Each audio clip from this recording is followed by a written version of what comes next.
بسم الله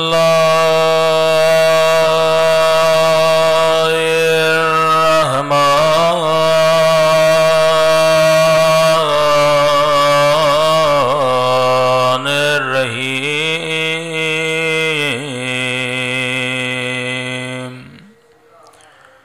الحمد لله رب العالمين.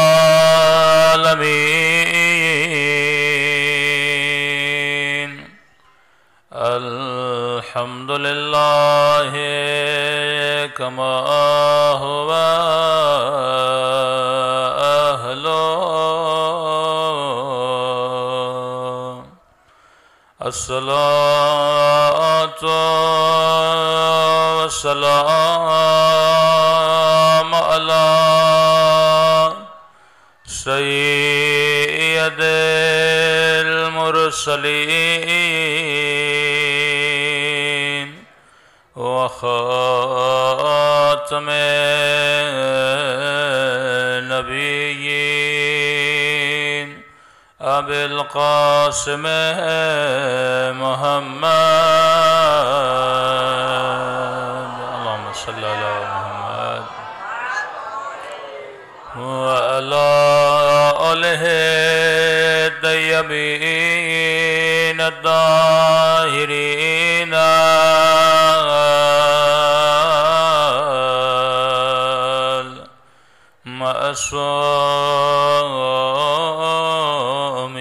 المعصومين. جمعے کا دن ہے، اپنے امام کے ظہور و سلامتی کی دعا.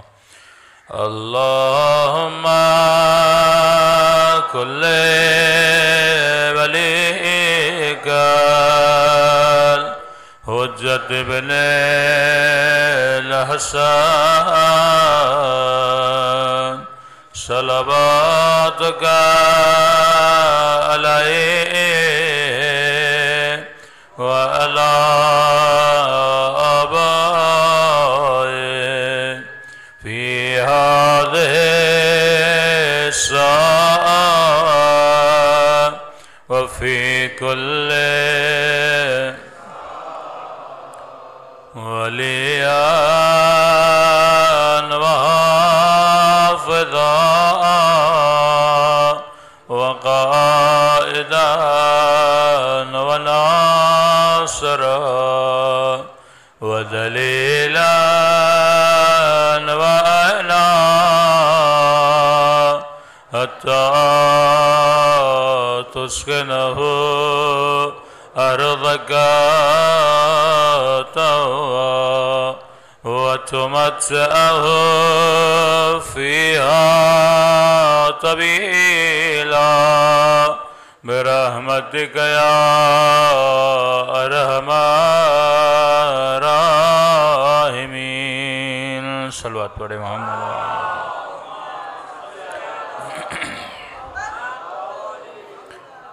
بسم اللہ الرحمن الرحیم. رب اشرح لی صدری ویسر لی امری واحلل عقدۃ من لسانی یفقہوا قولی. اما بعد فقط قال سبحانہ وتعالی فی محکم کتابہ بسم اللہ الرحمن الرحیم انا للہ وانا الیہ راجعون. صلوات پڑھے محمد وآل محمد.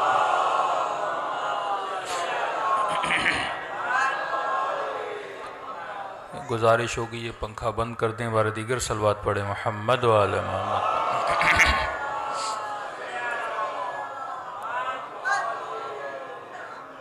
دعا ہے پروردگار عالم اس مبارک دن میں ہم سب کی عبادتوں کو اپنی بارگاہ میں قبول فرمائے، اور جس مقصد زندگی کو لے کر یہ مجالس رکھی جاتی ہیں خدا ان مقاصد میں بھی ہم سب کو کامیابیاں نصیب فرما دے.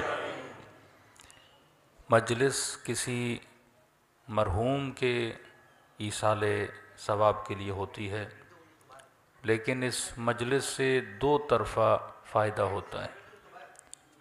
زندہ بھی فائدہ لیتے ہیں، مردہ بھی فائدہ لیتے ہیں. اور علت ثواب بھی یہی ہے کہ اگر آپ کسی زندہ کو فائدہ پہنچانا چاہیں تو آپ مالی مدد کر کے فائدہ پہنچائیں گے، سواری نہیں تو سواری دے کر فائدہ پہنچائیں گے، بدن پہ لباس نہیں تو لباس دے کر فائدہ پہنچائیں گے، پیٹ میں کھانا نہیں تو کھانا دے کر فائدہ پہنچائیں گے۔ لیکن انسان کو سوچنا چاہیے کہ مجلس ترحیم میں ہم اس مرحوم کو دیتے کیا ہیں؟ نہ یہاں سے کھانا جاتا ہے، نہ یہاں سے لباس جاتا ہے، نہ یہاں سے سواریاں جاتی ہیں، نہ یہاں سے مال و منال جاتا ہے۔ اگر آپ نے مثلاً پاکستان سے انگلینڈ پیسے بھیجنے ہوں تو کوئی بینکنگ سسٹم ہے جہاں سے پیسے ٹرانسفر ہوں گے، جناب وہاں پہ لیں گے۔ لیکن ایسا کوئی بینک بھی تو نہیں، ایسا کوئی سسٹم بھی تو نہیں کہ بندہ یہاں کھانا دے وہاں مرحوم کھانا ریسیو کرے۔ یہاں آپ سواری دیں وہاں پہ جناب کوئی سواری ریسیو کرے۔ تو مجلس حسین ایک واحد ایسا سسٹم ہے جہاں پہ آ کر اپنے مرحومین کو کچھ دیا جاتا ہے۔ لیکن سوال ہے کہ ہم مجلس میں کیا دیتے ہیں؟ یہاں پہ نیاز ہوئی تو نیاز آپ نے کھائی، یہاں پہ اگر کسی نے خیرات کی وہ خیرات بھی آپ کے جسموں تک پہنچی، لیکن اس مرحوم تک کیا پہنچا؟ تو مجلس حسین کو دیکھنا پڑے گا کہ اس مجلس میں ایسا کیا ہے، اس سے ایسا ہمیں کیا ملتا ہے جس سے مرحوم کو فائدہ ہوتا ہے۔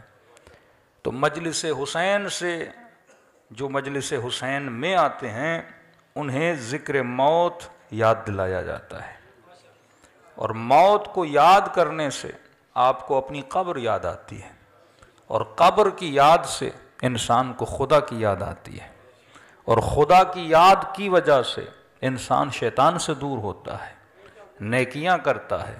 تو یہ مرحوم جو دنیا سے چلا گیا اسے فائدہ یہ ہوتا ہے کہ اگر آپ کا عمل اچھا ہو تو اس عمل کے نتیجے میں خدا اسے جزا عطا کرتا ہے۔ کہ کسی نے امیر المومنین سے سوال کیا کہ مولا یہ رزق اور مال کا فلسفہ کیا ہے؟ کہ واقعاً لوگ سمجھتے ہیں کہ ہم دعا کرتے ہیں کہ خدایا میرے مال میں اضافہ فرما، لیکن لفظ مال نہیں ہے۔ جب بھی ہم دعا کرتے ہیں خدایا میرے رزق میں اضافہ فرما، تو کہا کہ یہ رزق اور مال کا فلسفہ کیا ہے؟ فرمایا مال وہ ہے جو تیرے پاس ہے پر تو استعمال نہیں کرتا، رزق وہ ہے جو تو استعمال کرتا ہے۔ مثلاً آپ کے سامنے چاول کی پلیٹ آ گئی، اب اس میں چاول تو بہت ہیں، یہ سارا ہے مال، جتنا تو کھائے گا وہ تیرا رزق ہے۔ کہتے ہیں نا دانے دانے پہ لکھا ہے کھانے والے کا نام۔ تو اگر آپ کے سامنے پوری دیگ چاولوں کی رکھ لی جائے وہ آپ کا مال ہے، کیونکہ آپ کے سامنے ہے، آپ استفادہ کر سکتے ہو، لیکن جتنا آپ کی شکم میں جاتا ہے وہ آپ کا کیا ہے؟ رزق ہے۔ ہو سکتا ہے کسی کے اکاؤنٹ میں کروڑوں روپے ہوں، یہ اس کا مال ہے، لیکن جتنا وہ استعمال کرتا ہے وہ اس کا رزق ہے۔ اب شوگر کے مریض کے سامنے لاکھ میٹھا رکھو، کھا نہ سکے تو فائدہ کیا؟ یہ مال ہے، یہ اس کا رزق نہیں ہے۔ تبھی فرمایا خدا سے رزق کی دعا کیا کرو۔ مال تو بہت ساروں کو مل جاتا ہے لیکن رزق بہت کم لوگوں کو ملتا ہے۔ کئی ایسے لوگ ہیں کروڑوں اربوں روپے ان کے اکاؤنٹ میں ہوتے ہیں، لیکن فائدہ کیا بندہ استعمال نہ کر سکے، فائدہ کیا کہ اکاؤنٹ کو فریز کر دیا جائے۔ فرمایا کمال یہ ہے کہ وہ تمہارا کیا بنے؟ رزق بنے۔ تبھی امیر المومنین فرماتے ہیں کہ لوگوں کے بڑے گھروں کو دیکھ کر اپنی جھوپڑیوں کو خراب نہ کیا کرو۔ اب کہا کہ مولانا فلاں کے پاس 4,000 میٹر پر گھر بنا ہوا ہے، مولانا میرا گھر 120 گز کا ہے، جناب کا 10,000 گز کا گھر ہے۔ اب امیر کا جملہ سمجھنا، فرماتے ہیں یہ کتنے بھی بڑے گھر میں رہے یہ اس کا مال ہے، لیکن رزق وہ ہے جس چارپائی پہ یہ سوتا ہے، جس زمین پہ رات کو یہ سوتا ہے یہ اس کا کیا ہے؟ رزق ہے۔ اور خدا نے جس کو بدن دیا ہے 5 فٹ سے لے کے 7 فٹ تک، تو رزق کا جو فرق آتا ہے وہی 5 اور 7 کے درمیان ہے۔ سونا تو نے بھی زمین پر ہے، سونا اس نے بھی زمین پر ہے۔ جب یہ کہیں کہ خدا متعال عادل نہیں، عدالت خدا کی اس معیار پر ہے کہ جو شکم تجھے دی ہے وہ شکم تیرے دشمن کو دی ہے۔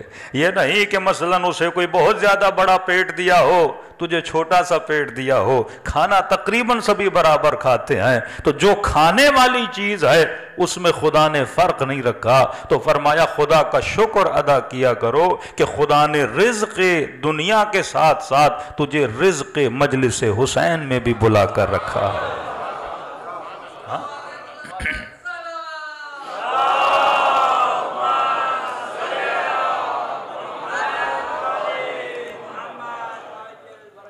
انسان کا عمل مقام معرفت سے تب دور ہوتا ہے جب انسان اپنی معرفت حاصل نہیں کر پاتا، کیونکہ مجلس ترحیم ہے، اور خدا نے برملا کہا کہ انا للہ و انا الیہ راجعون، تم سب میری طرف سے ہو اور تم سب میری طرف پلٹ کے آنے والے ہو۔ آئے تھے اکیلے، جائیں گے اکیلے، آئے تھے اس کی سبب کی وجہ سے، جائیں گے جب وہ بلاوا دے گا تب انسان یہاں سے چلا جائے گا۔ کیا لے کر آئے تھے؟ خالی ہاتھ آئے تھے۔ کیا لے کر جائیں گے؟ خالی ہاتھ جائیں گے۔ کون سی چیز ہے جو انسان کا سرمایہ بنتی ہے؟ وہ انسان کا عمل ہے۔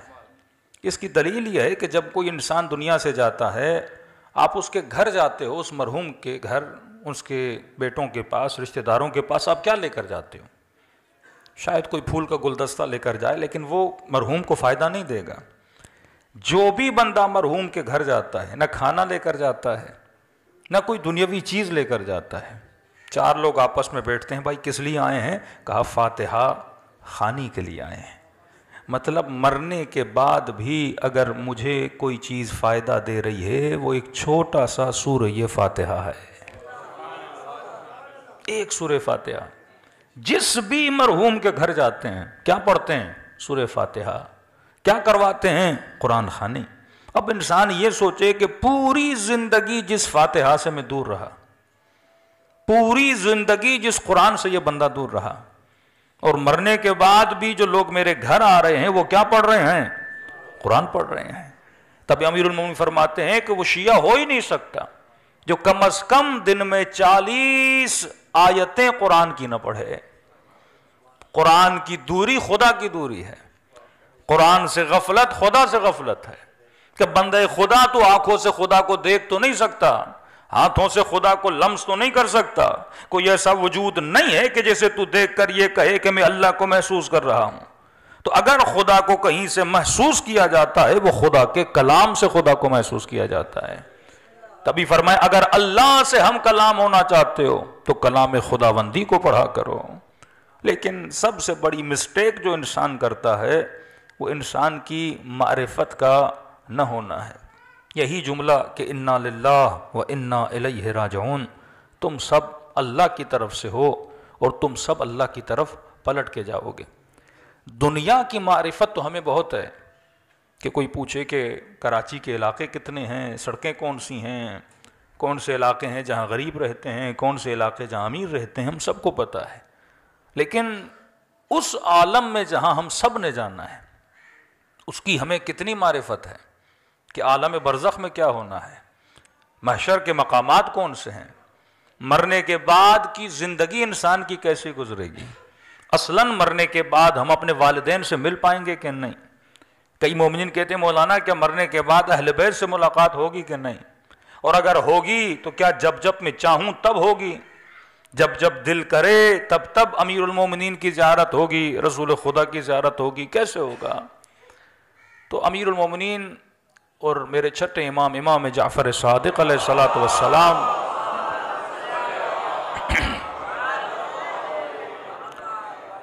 فرماتے ہیں دنیا کی زندگی اور آخرت کی زندگی میں ایک فرق ہے۔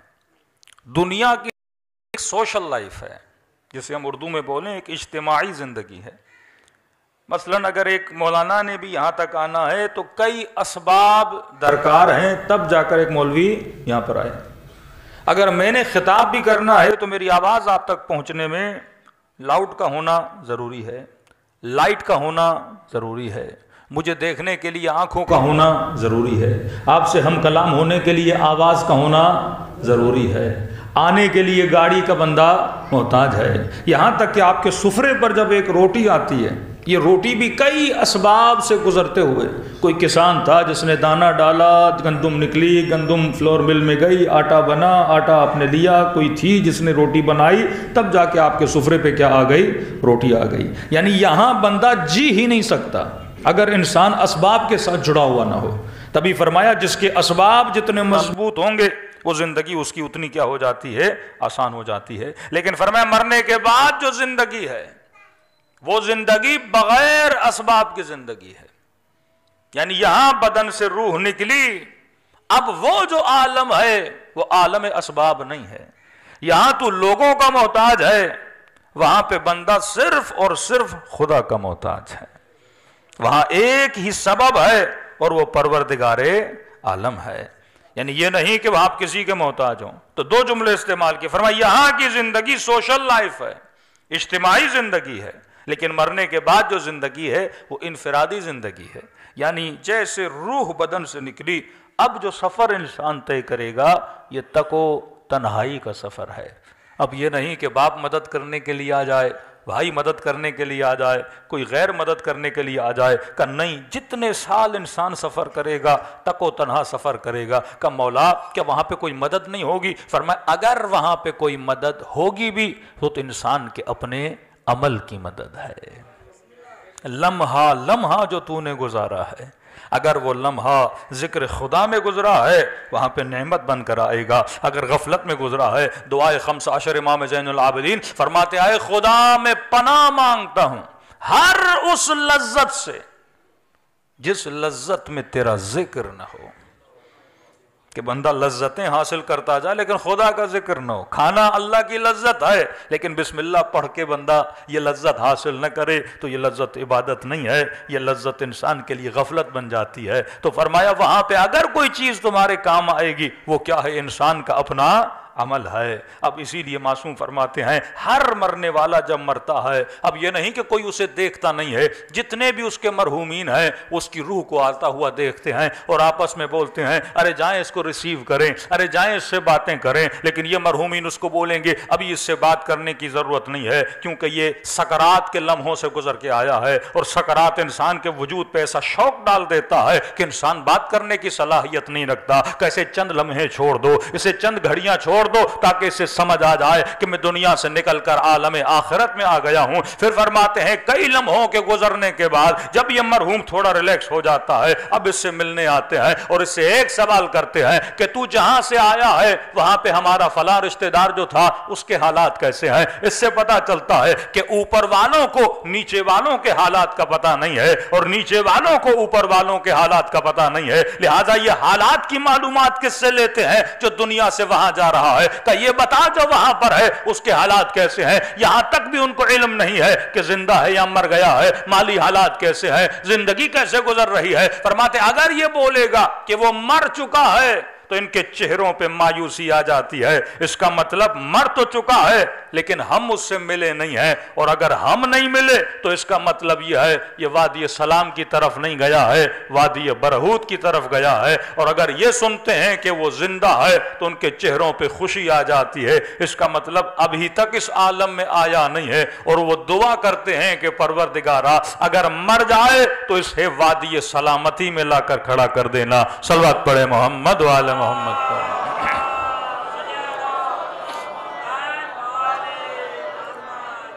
فرماتے ہیں اس حد تک ان کا آپس میں ملنا جلنا ہوتا ہے کہ امیر المؤمنین وہاں پہ ملاقات کا سلسلہ کیسے ہوگا؟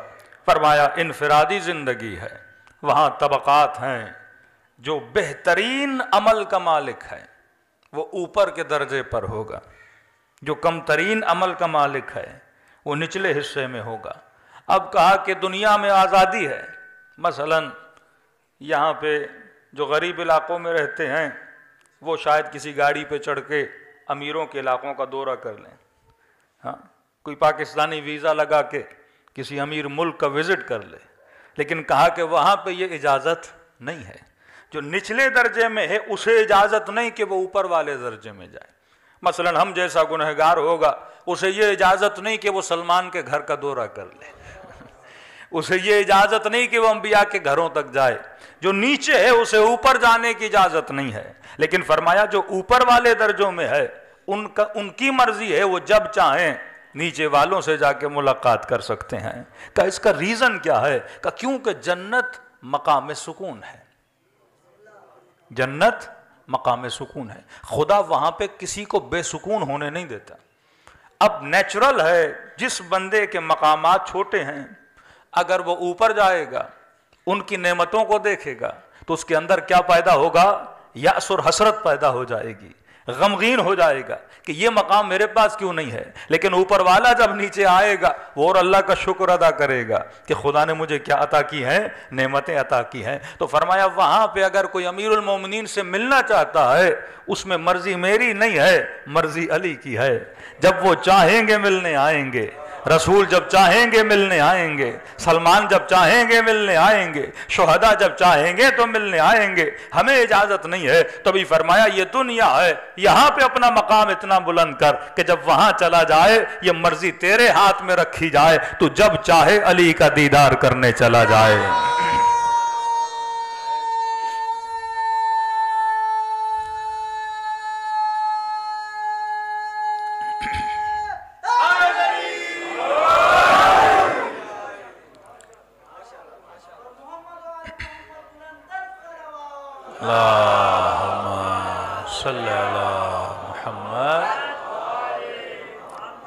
دوسرا سوال کیا کہ مولا کیا جس طرح یہاں پہ آپ لوگ آپس میں گیدر ہو گئے، جمع ہو گئے، کہ کوئی جمع ہی نہیں ہوتا کہ زندگی واقعاً تک و تنہا ہے؟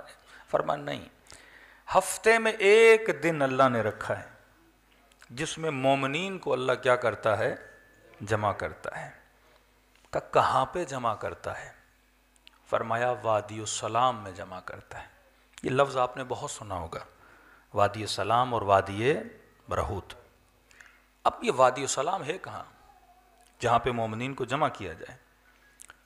امیر المومنین اپنے ایک صحابی کے ساتھ کوفے سے نکلے. فرماتے ہیں کوفے کے 2 فرسخ یعنی 5-6 کلومیٹر 7 کلومیٹر کوفے سے ذرا دور ہوئے.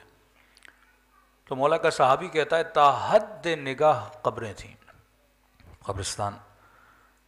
اور جیسے وقت غروب قریب آیا، سورج اترنے کے قریب آیا تو امیر المومنین وہاں رک گئے. اور رکنے کے بعد علی نے کلام کرنا شروع کیا، باتیں کرنا شروع کی. اب کہتا ہے میری سمجھ میں نہیں آ رہے باتیں کس سے کر رہے ہیں کیونکہ سامنے مجھے کوئی نظر نہیں آ رہا. اب میں نے کہا شاید مولا مردوں کو سلام کر رہے ہیں، السلام علیکم یا اہل لا الہ الا اللہ. یہ جملہ بڑا عجیب ہے کہ اے اہل لا الہ الا اللہ ہم پر تمہارا سلام ہو. مطلب مرنے کے بعد ہر بندہ اہل لا الہ الا اللہ بن جائے گا، ہر بندہ معرفت خدا کو حاصل کر لے گا، ہر بندہ مقام پروردگار عالم کو جان جائے گا. کیونکہ موت معرفت کا ایک وہ پہلو ہے کہ جیسے بدن سے روح نکلتی ہے تو معرفت کا ایک ہلکی سی جھلک انسان میں آتی ہے، پروردگار عالم کی قرب خدا انسان کو ملتا ہے. تو کہتے ہیں امیر المومنین نے باتیں کرنا شروع کی، لیکن یہ کلام اتنا طولانی ہوا کہ گھنٹوں گزر گئے. کہتے ہیں میں تھک کے زمین پہ بیٹھ گیا. بالآخر میری ہمت جواب دے گئی. میں نے کہا امیر المومنین میں بیٹھ کے تھک گیا ہوں اور آپ ابھی تک کھڑے ہیں اور کلام کر رہے ہیں. امیر المومنین فرماتے ہیں اے میرے پیارے صحابی، اگر تمہاری آنکھوں سے اللہ پردے ہٹا دے تو حلقاً حلقہ تم یہاں پہ لوگوں کے گروہ گروہ دیکھو جو عالم برزخ سے وادی السلام میں آئے ہیں اپنے امیر المومنین سے ہم کلام ہونے کے لیے. ہر شب جمعہ ارواح کہاں آتی ہیں؟ وادی السلام میں آتی ہیں. اب وادی السلام یہ فزیکل وادی السلام نہیں ہے، لیکن ایک ایسی جگہ جہاں انبیاء کی ارواح، جہاں امیر المومنین کی روح موجود ہے، اور وہاں پہ کیا آ کر لے دنیا مقام عمل ہے.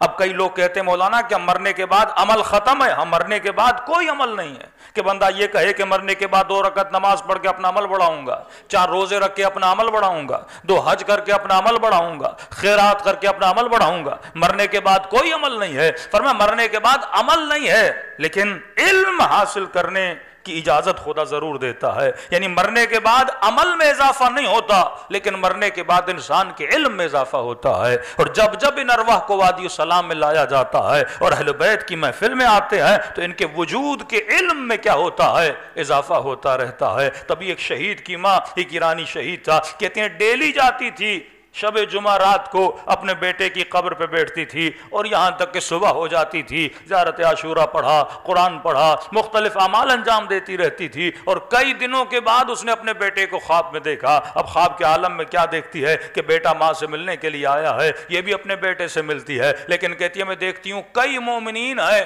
جنہوں نے سامان سفر باندھا ہے اور وہ کہیں جانے کی تیاری کر رہے ہیں. میں نے بیٹے سے کہا کہ میرے لال یہ کہاں جا رہے ہیں؟ کہ اماں یہ وادی السلام جا رہے ہیں، امیر المومنین سے ملاقات کے لیے جا رہے ہیں. تو میں نے کہا بیٹا تو نہیں جائے گا؟ کہ اماں علی نے کہا ہے کہ جب تک ماں ہو تو ماں کے حضور میں بیٹھے رہنا اور ماں چلی جائے تو پھر وادی السلام میں آنا. کہ اماں اسی لیے جب جب آپ آتی ہیں میں علی کی زیارت سے محروم ہو جاتا ہوں. تبھی شاید یہ مکروہ ہے کہ راتوں کو قبرستان نہ جایا کرو، دنوں کو قبرستان جایا کرو، کیونکہ راتوں کو مومنین کی ارواح کو وادی السلام میں بھیج دیا جاتا ہے. تبھی میرے چھٹے امام سے کسی نے کہا کہ مولا میرا بھائی بغداد میں ہے اور مجھے خوف ہے کہیں وہ مر جائے گا، اسے وہیں دفن کر دیا جائے گا، کیونکہ ہر مومن کی خواہش ہے میرے جسم کو وادی السلام میں دفن کیا جائے. تو میرے چھٹے امام فرماتے ہیں کہ مومن دنیا کے کسی بھی کونے میں مر جائے، جسم اس کا کہیں بھی دفن ہو، خدا حکم دیتا ہے کہ مومنوں کے جسموں کو وادی السلام میں لا کے دفن کر دیا جائے. صلوات پڑھے محمد وعلی محمد.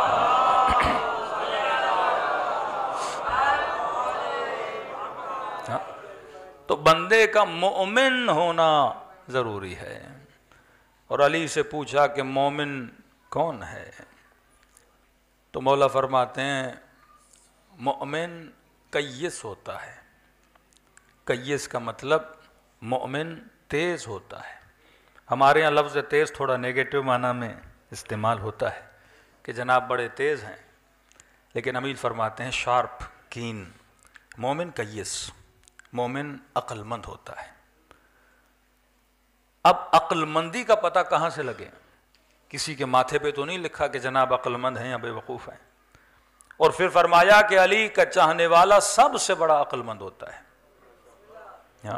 شیعت علی ابن ابی طالب، یہ فرمایا مقام عقل پر فائز ہوتے ہیں. اب دو لفظ آپ کی خدمت میں رکھ کے جا رہا ہوں اور اختتام مجلس، تاکہ آپ کو پتہ چل جائے کہ میں نے زندگی کیسے گزارنی ہے اور ایسی زندگی گزاروں کہ جب دنیا سے جاؤں اور جب اہل بیت سے ملاقات ہو، جب ملاقات خداوندی ہو تو انسان کا استقبال ایسے ہو جیسے کسی مومن کا استقبال ہوتا ہے. فرمایا کہ علی کا چاہنے والا عقل مند، عقل مند کین اینڈ شارپ. جناب مختار کا جو قبیلہ نکلا ماننے والے، ان کو کہا جاتا تھا کہ کیسانیہ، کیونکہ جناب مختار کو رسول نے لقب دیا تھا یہ رجل کیس، ایک تیز بندہ، ہوشیار بندہ. مختار کو پتا تھا کہ میں نے کب کیا کرنا ہے. امیر المومنین کا دشمن، کسی نے کہا کہ یا علی آپ کا دشمن بڑا عقل مند ہے. نہج البلاغہ کے جملے، مطلب جو سیاست میں مات دے، جو ہر میدان میں جنگ جیت جائے، تو لوگ کہتے تھے یہ عقل مند ہے. لیکن امیر المومنین نے فرمایا العقل ما عبد بالرحمن، عقل سے اگر بندہ رحمان کی عبادت کرے تو یہ عقل مندی ہے، لیکن اگر اپنی عقل سے شیطان کی عبادت کرے تو یہ بندہ بے وقوف ہے. تو امیر نے دو لفظ استعمال کیے، فرمایا عقل اور مکر. فرمایا وہ جو کر رہا ہے وہ مکر ہے، علی جو کر رہا ہے وہ کیا ہے؟ عقل ہے. کہ میں نے ہر حال میں جنگ نہیں جیتنی، کہ مولا کے لشکر پر اور لشکر کے پانی پر مد مقابل کے لشکر نے قبضہ کر لیا اور بڑی جد و جہد کے بعد یہ پانی امیر المومنین نے پھر اپنے قبضے قدرت میں لایا. مظلومیت اہل بیت یہ تھی، جو اہل بیت کو مانتے تھے انہی کے وجود میں معرفت امیر المومنین نہیں تھی. آ کر کہنے لگے یا علی اب تو ہم جنگ جیت گئے. امام نے کہا وہ کیسے؟ کہ علی پانی ہمارے قبضے میں ہے، ایک ہفتہ پانی بند کریں، ہم جانتے ہیں ان کے لشکر والوں کو علی وہ میدان جنگ چھوڑ کے چلے جائیں گے، پیاس کے عالم میں کون لڑے گا؟ وہ تو آئے اسی لیے ہیں تاکہ غنائم ملے. تو امیر المومنین نے فرمایا نہیں، رسول کا حکم ہے کسی بھی پیاسے پر پانی نہ بند کیا جائے. کہ یا علی 4 دن پانی بند کرے ہم جنگ جیت جائیں گے. میرے مولا فرماتے ہیں میں جنگ جیتنے نہیں آیا علی انسانیت کو جیتنے کے لیے آئے ہیں. جنگوں کو جیتنا آسان ہے، ظلم کے ذریعے سے، جبر کے ذریعے سے، استبداد کے ذریعے سے. فرمایا میں جنگ جیتنے نہیں آیا کہ ہر صورت میں نے جیتنا ہے. فرمایا نہیں. کہ یا علی چلو آپ راضی نہیں ہوتے، اتنی اجازت دیں اگر اس نے 3 دن ہمارا پانی مثلا بند کیا تو ہم بھی اتنا ہی بدلہ لیں، زیادہ نہیں لیں گے. جتنے دن اس نے ہمیں پیاسا رکھا اتنے دن ہم بھی پیاسا رکھیں گے. یہ سننا تھا تو علی کے چہرے پہ جلال آ گیا کہ تم کیا کہنا چاہتے ہو؟ جو اس نے کیا وہی علی ابن ابی طالب کرے. پھر یہ بتاؤ ابو طالب کے بیٹے میں اور ابو سفیان کے بیٹے میں فرق کیا رہ جائے گا؟ کبھی یہ نہ کہا کرو کہ اگر میرا مخالف یہ کر رہا ہے تو میں نے بھی کرنے میں کوئی حرج نہیں ہے. فرمایا مومن کی نشانی مومن عقل مند ہوتا ہے. مولا عقل کا پتہ کیسے چلے؟ 2 لفظ یاد کر لیجئے. آج موسم بھی الیکشن کا موسم ہے. امیر المومنین فرماتے ہیں عقل مندی کا پتہ انسان کے انتخاب سے چلتا ہے. انگلش میں بولیں انسان کی سلیکشن سے چلتا ہے کہ بندہ عقل مند ہے یا بے وقوف ہے. اب یہ سلیکشن شادی کرنی ہے، بیوی کیسی ہونی چاہیے، بچوں کی تربیت کیسی ہونی چاہیے، کسی مرد نے اور عورت نے لباس پہننا ہے، میرے لباس کی سلیکشن کیسی ہونی چاہیے. اور کیوں کہا کہ یہ شاید کچھ لوگوں پہ گراں گزرے میرا جملہ، لیکن عقل مندی کی بات ہے. پہلا جملہ کہا کہ علی کا چاہنے والا عقل مند ہے. کیوں کہا؟ کیونکہ اس کا انتخاب بتا رہا ہے کہ جس نے علی کو چنا وہ کبھی بے وقوف نہیں ہوتا. بندے کا کیا بتائے؟ انتخاب بتائے نا. اب کئی لوگ کہتے ہیں کہ آپ علی کو چھوڑ دو. شیعوں کو اکثر کہا جاتا ہے کہ کیا ضد ہے کہ علی کو پہلا مانا جائے. میں نے کہا کوئی ضد نہیں ہے. اگر آپ آج کہو تو ہم علی کو چھوڑنے کے لیے تیار ہیں، لیکن عقل کا حکم ہے اگر بہتر کو چھوڑ رہے ہو تو اس سے بہتر کا انتخاب کرو. اگر میں نے علی کو چھوڑنا ہے تو یا کوئی ایسا لاؤ علی جیسا ہو یا علی سے بہتر ہو.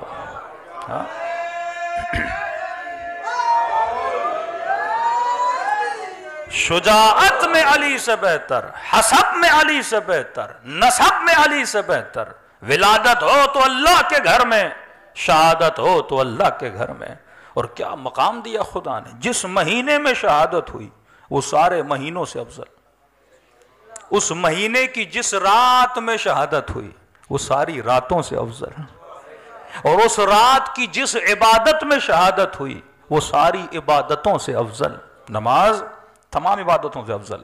اور اس نماز کی بھی جس نماز میں شہادت ہوئی، صبح کی نماز، وہ 5 نمازوں میں افضل. اور اس نماز کے بھی جس رکن میں شہادت ملی، سجدہ، وہ سارے ارکان سے افضل. اگر فضیلت ہے، میں بارہا جوانوں کو کہتا ہوں یہ زمانہ وہ نہیں، یہ آج کل ٹی وی پہ بڑے مناظرے چل رہے ہیں اور کبھی کبھی مجھے ہنسی بھی آتی ہے، کیونکہ 98% آف شیعہ سنی کسی کے گھر میں بھی اپنے مکتب کی کتابیں نہیں ہیں. آپ روڈ پہ چلتے پھرتے کسی برادر اہل سنت سے پوچھیں گھر میں بخاری ہے، کہے گا نہیں. کسی شیعہ سے پوچھیں گھر میں بہار ہے، کتب اربعہ ہیں. اب ایک کتاب سب کے گھر میں ہے، وہ قرآن ہے. وہ بھی اتنی محترم ہے، ہم نے کپڑوں میں لپیٹ کے بند کر کے رکھ دی ہے کہ یہ میں نے تو پڑھنی نہیں ہے، مرنے کے بعد شاید کوئی آ کے پڑھ لے. ہاں، کسی کے گھر میں اپنے مکتب کی کتابیں نہیں ہیں. اور جب مناظرے ہوتے ہیں تو کیا دکھایا جاتا ہے؟ کتابیں. وہ بخاری دکھائے گا، وہ مسلم دکھائے گا، یہ بہار دکھائے گا، یہ کتب اربعہ دکھائے گا. اب وہ مفتی اور مولوی جو کتاب دکھا رہا ہے، آپ ویریفیکیشن کہاں سے کرو گے؟ تو آپ کا ایک ہی سورس ہے مولوی. جھوٹ بولے تو آپ نے مان لیا، سچ بولے تو مان لیا، کسی کو کافر کہا تو مان لیا، کسی کو مومن کہا تو مان لیا. تو سب سے خطرناک سورس بنا مولوی، کیونکہ کتابیں تو آپ نے پڑھنی ہے نہیں. مولوی کو پتا ان کے گھر میں کتابیں ہیں ہی نہیں. بڑا نادر اور شادر ہوتا ہے کہ میں مجلس پڑھوں اور مجلس کے بعد آ کر کوئی پوچھے مولانا کہاں سے پڑھا. بالکل نہیں ہوتا. شاید 100% میں ایک مومن آ کے پوچھ لے کہ مولوی صاحب حدیث کہاں سے پڑھی ہے، کیونکہ لوگ نہیں پوچھتے. اب یہ چاہے مولوی شیعہ کا ہو چاہے مولوی سنی کا ہو، کوئی کسی سے نہیں پوچھتا، سارا اعتماد کس پر ہے؟ مولوی پر ہے۔ اب مولوی کی مرضی تجھے جہنم میں دھکیلے، مولوی کی مرضی تجھے، پوری قوم تو اس کے پیچھے لگی ہوئی ہے نا کہ جہاں یہ بھیج دے۔ اب قوم کو کیا پتا کون کافر ہے کون منافق ہے، نہ قرآن آئے نہ حدیث آئے۔ تو ایک سورس جو سب سے مضبوط سورس ہے، جو ہر بندے کے پاس ہے، قرآن بھی اگر آپ کے گھروں پر ہے تو قرآن ہر کسی کو سمجھ نہیں آتی، وہ سورس ہے عقل کا سورس، لاجک، منطق۔ کیا جو فطرت خدا نے ہر انسان کو دی ہے، واللہ اگر اس فطرت پہ چلو تو ہماری زندگی کیا ہو جائے؟ آباد ہو جائے۔ کہ اگر میں پورے مجمع سے ایک سوال کروں آپ کی ساری فطرتیں مجھے ایک جواب دیں گی، نہ کسی کتاب کی طرف رجوع کرنے کی ضرورت ہے، نہ کسی بہار اور بخاری کو پڑھنے کی ضرورت ہے، نہ اتنی زحمت ہو کہ گھر میں جا کے قرآن کھولو۔ جو سب سے پہلا جواب جو انسان کی فطرت سے آتا ہے، مثلا میں سوال کروں اس مجمع میں کوئی ایسا بندہ ہے جسے کنجوس سے محبت ہو؟ کنجوس خود ہوں گے پر محبت نہیں کریں گے، کہیں گے میں دنیا کے لیے کنجوسی کروں لیکن دنیا میرے لیے کیا کرے؟ سخاوت کرے۔ یہ آپ کو کس نے بتایا کہ سخی اچھا ہوتا ہے؟ اس مجمع میں کوئی ایسا بندہ ہے جسے ظالم سے محبت ہو؟ ظلم سے ہر بندہ نفرت کرے گا۔ اس مجمع میں کوئی ایسا بندہ ہے جسے بزدل سے پیار ہو؟ ہر بندہ بہادر کا عاشق ہوتا ہے۔ یہاں آپ بہادر بنیں گے لوگ آپ کو ووٹ دینا شروع کر دیں گے، یہاں آپ سخی بنیں گے لوگ آپ سے محبت کرنا شروع کر دیں گے۔ بہادری ہر کسی کو اچھی لگتی ہے۔ تب کسی نے کہا کہ علی آپ کو اچھا کیوں لگتا ہے؟ میں نے کہا قصور ہمارا نہیں، فطرت کا قصور ہے۔ فطرت بہادر سے محبت کرتی ہے، بھاگنے والوں سے محبت نہیں کرتی۔ فطرت شجاعوں سے محبت کرتی ہے۔ ایک فوجی تھے پنڈی میں، انہوں نے سوال کیا اہل سنت سے تھے کہ آپ شیعہ حضرت علی سے اتنا محبت کیوں کرتے ہیں؟ ہر مجلس میں علی کے قصے، علی کی بہادری۔ میں نے کہا فوجی ہو، میں فوجیوں والی مثال دوں گا۔ عقل اللہ نے آپ کو بھی دی ہے، مجھے بھی دی ہے۔ میں نے کہا بارڈر پہ 5-6 فوجی ہوں، دشمن حملہ کرے، 3-4 بھاگ جائیں، ایک وہاں ڈٹا رہے، لڑتا رہے، اس سے محبت کرو گے یا نہیں؟ کہ یہ کیسی باتیں، دنیا کی کوئی بھی فوج ہو وہ ڈٹ کے لڑنے والے سے کیا کرتی ہے؟ محبت کرتی ہے، نشان حیدر بھی دیتی ہے۔ میں نے کہا جواب خود بھی دے رہے ہو پھر بھی پوچھ رہے ہو کہ ہم علی سے محبت کیوں کرتے ہیں؟ فطرت کا مسئلہ ہے۔ نہ ہماری کوئی رشتہ داری امیر المومنین سے، کہاں عجم اور کہاں عرب، لیکن اتنا عشق کہ میں سر کٹانے کے لیے تیار ہے، اتنا عشق کہ چھوڑنے کے لیے تیار نہیں، کیونکہ عقل جب حق کو پہچان لیتی ہے تو چھوڑتی نہیں۔ تو خلاصہ ایک جملہ اور ربط مصیبت، میرے عزیز امیر المومنین فرماتے ہیں اگر تمہارا انتخاب اچھا ہے، انتخاب عقل کی بنیاد پہ ہونا چاہیے، شہوت کی بنیاد پہ نہیں، لالچ کی بنیاد پہ نہیں، شہرت کی بنیاد پہ نہیں، طاقت کی بنیاد پہ نہیں۔ جنہوں نے حسین ابن علی کو اس لیے چنا تھا کہ حسین کو حکومت ملے گی، آدھے راستے میں چھوڑ کے چلے گئے۔ جنہوں نے علی کو اس لیے چنا تھا کہ علی حاکم بنیں گے، لہٰذا علی ہمیں 4 گورنریاں دے دیں گے، اور جب مولا نے نہیں دی تو جنگ جمل کو کھڑا کر دیا۔ جنہوں نے اہل بیت کو اس لیے چنا کہ شاید علی سے مال و منال ملے گا، لالچ کی بنیاد پہ انتخاب کیا۔ فرمایا جو شادیاں حسن کی بنیاد پہ ہوتی ہیں، یہاں حسن گیا یہاں محبت چلی گئی۔ جو دوستیاں مال کی بنیاد پہ ہوتی ہیں، یہاں مال گیا تو محبت چلی گئی۔ جو دوستیاں اقتدار کی بنیاد پہ ہوتی ہیں، جہاں اقتدار گیا وہاں آپ کو پتا ہے کہ سیاسی منظرنامے میں کیا ہوتا ہے۔ فرمایا انتخاب ہونا چاہیے کس بنیاد پر؟ عقل کی بنیاد پر۔ اگر عقل کی بنیاد پہ شادی کرو، عقل کی بنیاد پہ نوکری کرو، عقل کی بنیاد پر اپنے امام کا انتخاب کرو، عقل کی بنیاد پر دوستوں کا انتخاب کرو، تو زندگی سکون سے گزرے گی، اور میں سمجھ تمار جیسی زندگی گزرے گی۔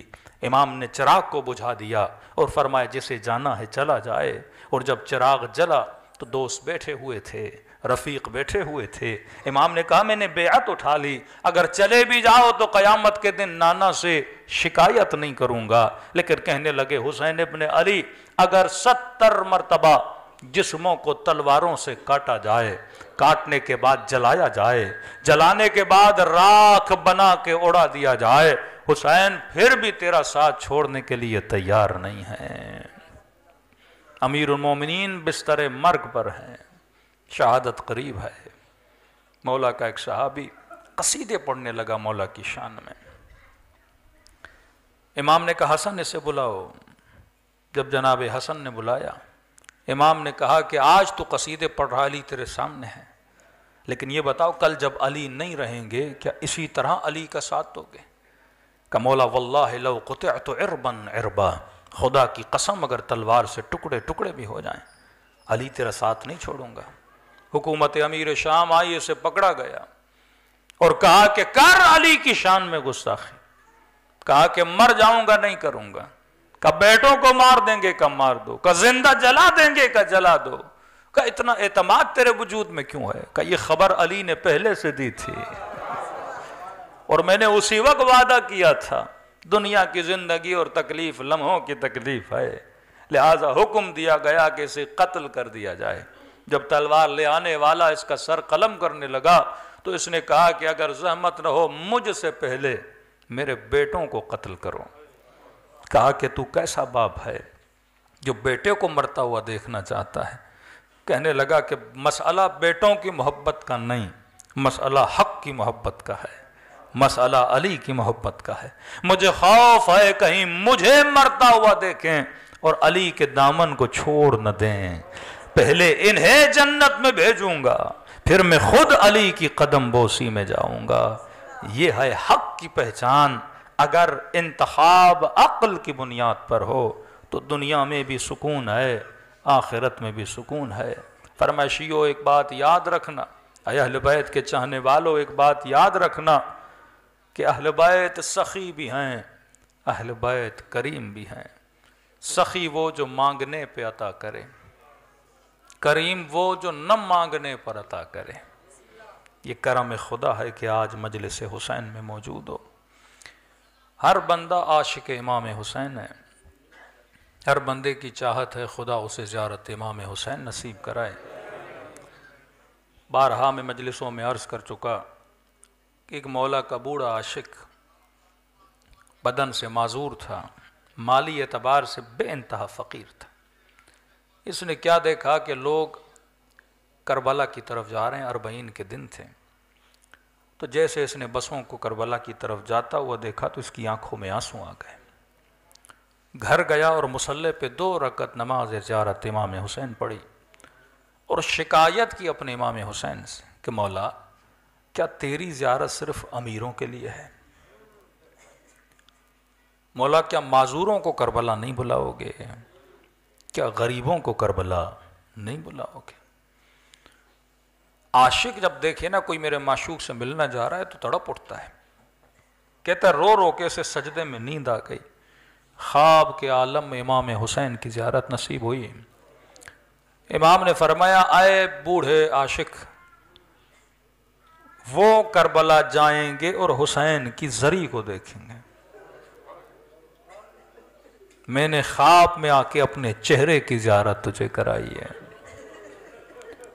کہ وہ ابھی کربلا پہنچے نہیں ہیں، حسین خود چل کے تیرے خواب میں آئے ہیں۔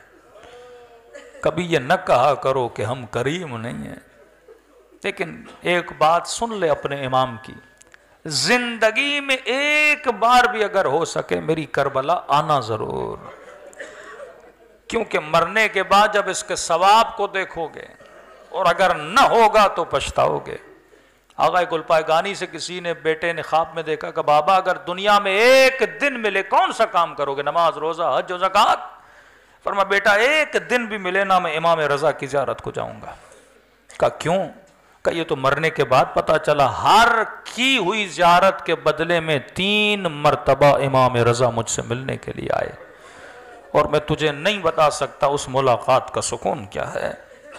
کہ مولا اگر نہ آ سکوں کربلا تو کیا، آپ تو کریم ہیں، مر جاؤں گا منکر و نکیر کہیں کہ بدبخت حسین کا عاشق تھا، ایک ثواب زیارت لے کر نہیں آیا۔ فرمایا ہم کریم ہیں، آ سکو تو آؤ، لیکن اگر نہ آ سکو تو ہم نے ثواب کا دروازہ تیرے لیے بند نہیں کیا، ہم کریم ہیں۔ مولا کیسے حاصل کروں یہ ثواب زیارت؟ فرمائے خلوص دل سے مجھ حسین کو ایک سلام کیا کرو، خدا اس سلام کے بدلے میں تجھے ثواب زیارت حسین عطا کرے گا۔ کہ مولا بس ایک سلام سے ثواب مل جائے گا؟ فرمایا جب سلام کرو ایک نشانی اگر تیرے اندر آ جائے تو سمجھنا ثواب زیارت حسین مل گیا۔ مولا کون سی نشانی؟ کا جب مجھ غریب حسین کو سلام کرو اگر نہ چاہتے ہوئے تیری آنکھوں میں آنسو آ گئے تو یہ مت سمجھنا یہ تیرے آنسو ہیں، حسین نے تجھے تیرے سلام کا جواب دیا۔ دلوں کو کربلا کی طرف روانہ کریں، سب مل کے اپنے آقا کو سلام کریں۔ السلام علی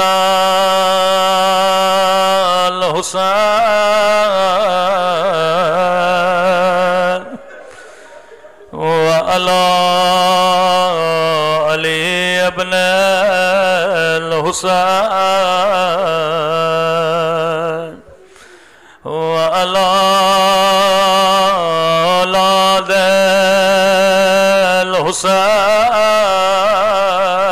الحسین وعلی اصحاب الحسین، سب مل کے السلام علی الحسین وعلی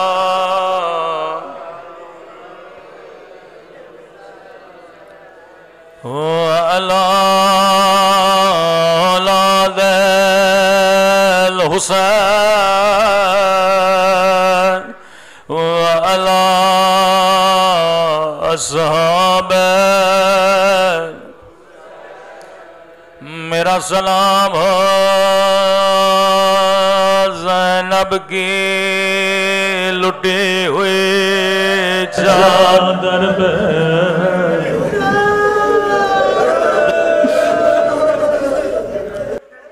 آپ نے زندگی میں کئی نوحے خانوں کے نوحے سنے ہوں گے، لیکن علماء فرماتے ہیں اگر امام زمانہ کے ساتھ رونا چاہتے ہو تو کبھی کبھی فرزند زہرا کا نوحہ پڑھا کرو۔ زیارت ناہیہ امام زمانہ کا نوحہ ہے۔ اب جو جملے پڑھوں گا یہ کسی ذاکر کے جملے نہیں، یہ فرزند زہرا کے جملے میں سنیں گے اپنے جد کی مظلومیت پہ کیسے سلام کرتے ہیں، کسی مظلوم یا مظلومہ کا نام نہیں لیتے، مصیبت کا ذکر کرتے ہیں۔ قدیمی مومنو سمجھنا تیرا کام ہے، سنیں گے میرے مولا کیسے سلام کرتے ہیں۔ فرمایا میرا سلام ان ننے سے رخساروں پہ، اللہ جانے یہ کس بچے کے رخسار ہے، کیا یہ علی اصغر کے رخسار ہے؟ جواب میرے مولا نے خود دیا، میرا سلام ان ننے سے رخساروں پہ، او جن کا رنگ بدلتا رہا، یہ نہیں کا رنگ بدل گیا بلکہ بدلتا رہا۔ کبھی شمر کے تماچوں نے رنگ نیلا کیا، کبھی ظالم کے تماچوں نے رنگ کالا کیا۔ صحیح بخاری کی حدیث ہے، رسول خدا کا فرمان ہے، مسلمانوں کبھی حیوان کو بھی منہ پہ نہ مارا کرو، کبھی حیوان کو بھی منہ پہ نہ مارا کرو۔ راوی کہتا زندان شام تھا، ننھی سی بچی کی گود میں بابا کا کٹا ہوا سر آیا، سر کو سینے سے لگایا، رو کے کہنے لگے میرے غریب الوطن بابا، او میرے 3 دن کے پیاسے بابا، بابا ذرا آنکھیں کھولو، ذرا میرے زخمی رخسار دیکھو۔ او بابا تیری سکینہ کا رخسار چھوٹا تھا، لیکن ظالم کا ہاتھ بڑا تھا۔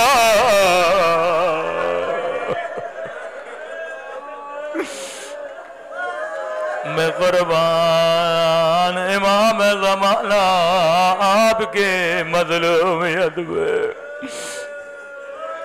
فرمایا میرا سلام ان ننے سے رخساروں پہ، او جن کا رنگ تماچوں نے بدل دیا۔ آخری سلام اور زحمت کو تمام کرو۔ علماء فرماتے ہیں امام زمانہ کا جملہ ہے، آج جمعے کا دن ہے، فرماتے مومن تو سن کے روتا ہوئے، تو میرے جد کے غم میں پانی کے آنسو بہاتا ہے۔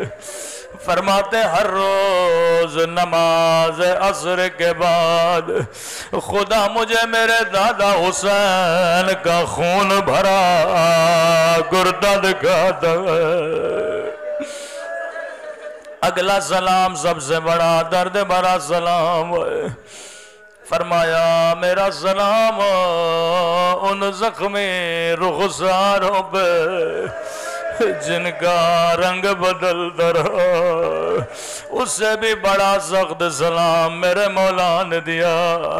فرمایا میرا سلام ان زخمی ہونٹوں پہ، ان پھٹے ہوئے ہونٹوں پہ،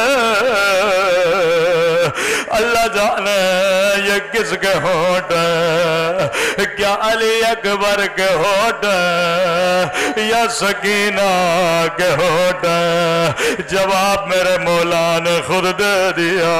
میرا سلام ان زخمی ہونٹوں پہ، او جن پہ ظالم چھڑی مار رہا تھا۔ امام زمانہ یہ مجمع تیری مظلومیت پہ قربان، آپ کو وہ ہونٹ یاد ہے او جن پہ یزید چھڑی مار رہا تھا، لیکن میں کہوں میرا سلام ہو ان ننھی سی آنکھوں پہ جو یہ منظر دیکھ رہے تھے۔ اللہ کسی بچی کو بابا کا کٹا سر نہ دکھائے۔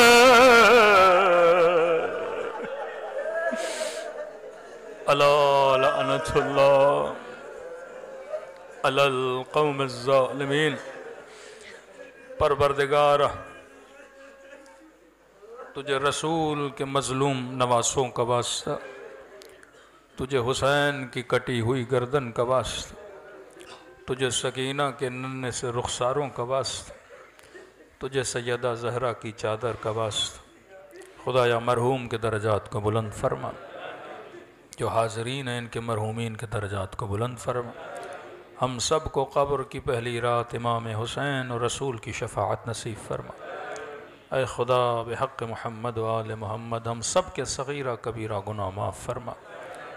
پروردگارہ جو تنگ دست ہیں ان کے رزق میں حلال اضافہ فرما، جو بیمار ہیں ان سب کو شفاء کاملہ اور عاجلہ نصیب فرما۔ پروردگارہ اس کائنات سے ظلم اور استبداد کے خاتمے کے لیے بالاخص فلسطین کے مظلوم مسلمان مملکت پاکستان میں جو ظلم ہے خدا ظلم کے خاتمے کے لیے ہمارے مولا اور آقا امام زمانہ کا ظہور فرما، اور کائنات کے جس کونے میں جہاں کہیں بھی ظالم ہے خدایا انہیں نیست و نابود فرما۔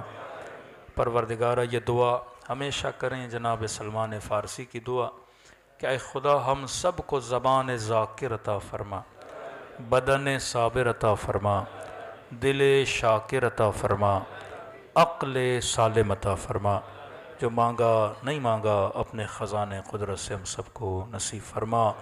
ربنا تقبل منا انک انت السمیع الدعاء۔